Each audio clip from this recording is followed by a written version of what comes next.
స్టోరీలోకి వెళ్లే ముందు మా ఛానల్ని సబ్స్క్రైబ్ చేయండి. High drama. అమెరికా అధ్యక్ష ఎన్నికల బరిలో భారత సంతతి మహిళ ట్రంప్పై పోటీకి సై. అమెరికా అధ్యక్ష ఎన్నికల వేడి పతాక స్థాయికి చేరుకుంది. 4 ఏళ్లకొకసారి జరిగే ఈ అధ్యక్ష ఎన్నికల షెడ్యూల్ ఇంకా అధికారికంగా వెల్లడించాల్సి ఉంది.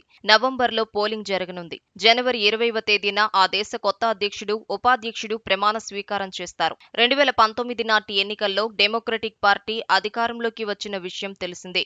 జో బైడెన్ అధ్యక్షుడిగా, భారత సంతతికి చెందిన కమలా హారిస్ ఉపాధ్యక్షురాలిగా బాధ్యతలను స్వీకరించారు. రిపబ్లికన్ల తరపున కూడా అభ్యర్థి మారలేదు.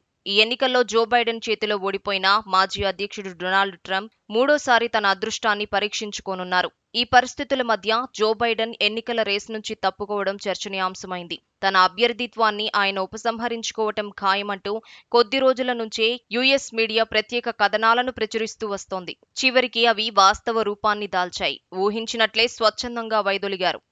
జో బైడెన్ స్థానంలో డెమోక్రటిక్ పార్టీ అభ్యర్థిగా ఈ ఎన్నికల్లో ఎవరు పోటీ చేస్తారనే సస్పెన్స్ కు తెరపడింది. ఆ దేశ ప్రస్తుత ఉపాధ్యక్షురాలు, భారత సంతతికి చెందిన కమలా హారిస్ పేరు ఖరారైంది. కమలా హారిస్ ను తమ అభ్యర్థిగా అధికారికంగా ప్రకటించింది డెమోక్రటిక్ పార్టీ టాప్ క్యాడర్. ఈ విషయాన్ని కమలా హారిస్ ధృవీకరించారు. డెమోక్రాట్ల తరపున అధ్యక్ష అభ్యర్థిగా పోటీ చేయనున్నట్లు వెల్లడించారు. దీనికి సంబంధించిన పేపర్లపై సంతకం చేసినట్లు వెల్లడించారు. ప్రతి ఓటును పొందడానికి శక్తి వంచన లేకుండా కృషి చేస్తానని చెప్పారు. నవంబర్లో జరిగే ఎన్నికల్లో తామే గెలవబోతున్నామని ధీమాను వ్యక్తం చేశారు.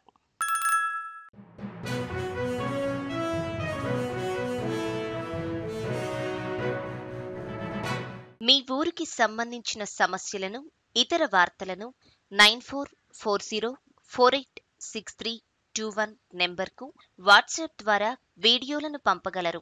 వాటిని మా తెలుగు టీవీలో ప్రసారం చేయటం జరుగుతుంది. మెరుగైన సమాజం కోసం మీతో మేము అడుగులు వేస్తాం.